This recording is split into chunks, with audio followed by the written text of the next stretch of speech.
বলতুরা বলো তো এটা কি?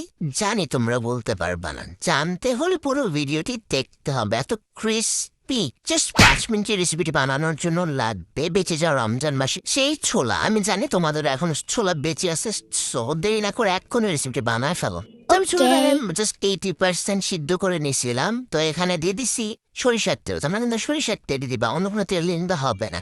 তারপর আচ্ছা আমি একটু বিট লবণ দিয়ে দিছি, তারপর আমার ঐতিহ্যবাহী চিলি ফ্লেক্স, যেটা স্যার আমি কোনো রেসিপি বানাইতে পারি না, তোমরা তো জানোই। তারপর ধনিয়ার গুঁড়া, মরিচের গুঁড়া, হলুদের গুঁড়া, জিরার গুঁড়া প্রত্যেকটা। এখানে আবার একটু ইয়াও দিচ্ছি, এটা কি জানি বলে, গোলমরিচের গুঁড়া, হ্যাঁ। তারপর আমার কাছে চাট মশলা নাই, আমি হচ্ছে চটপটি মশলা দিছি। তোমরা চাইলে চাট মশলা দিতে পারো, চটপটি মশলা দিতে পারো। আদা রসুন দিছি, তারপর দিয়ে দিছি হচ্ছে ম্যাজিক মশলা দিয়ে এবার গুটামাটা ভালো করে গুটামাটা দিতে হবে খুব ভালো করে। ওই শাল আমি একটু কম সরিষার তেল দিয়েছিলাম, পর আমি আবার একটু সরিষার তেল দিয়ে নিছি। তারপর ওই সিদ্ধ করা ছোলাগুলো আমি এখানে দিয়ে ভালো করে আবার একদম মুথে মুথে মাখায় নিব। এখন আমি দিব কর্নফ্লাওয়ার, কিন্তু কর্নফ্লাওয়ারের ডিব্বা থেকে কর্নফ্লাওয়ার পড়তেছেই না, মানে আমি এত চেষ্টা করতেছি হয় না। ওরা আমি কি করবো, অফ ক্যামেরাতে কর্নফ্লাওয়ার ডাইলা নিছি। তারপর ওই আমার মার একটা খাব্বা মারের ডিব্বার থেকে আমি হচ্ছে গিয়ে বেসন নিছি। তোমার তো বেসন না থাকলে তোমরা আটাও দিতে পারো, আবার কর্নফ্লাওয়ার না থাকলে আটা দিয়েও ভাজতে পারো, কোনো সমস্যা নেই।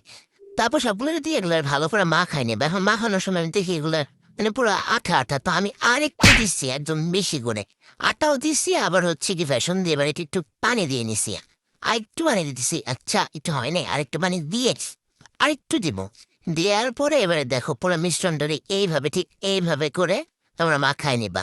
হয়ে গেলে এবার একটু ফ্রাই প্যানে হালকা তেল দিয়ে ঠিক একটা একটা করে দিবা, মানে হয়তো একটা সাথে একটা লাইগা যাবে।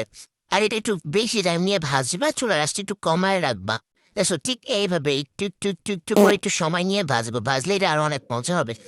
মাফ কেন সবগুলো এইভাবে করে দিয়ে অনেকক্ষণ ধরে ভাজছি, মানে 10 মিনিটের মতো আস্তে উপর চুলাটারে দিয়ে ভাজছি। আর আর এইদিকে আমি কোনো মানে ইয়ে পাই না, ও ছাকনি পাই না। পরে আমি যে চালনার মতো যে ছাকনি এটা দিয়ে তারপরে এগুলো করছে। আমার মা যদি এটা দেখে আমার একদম পিড়ায় মারি দেবো।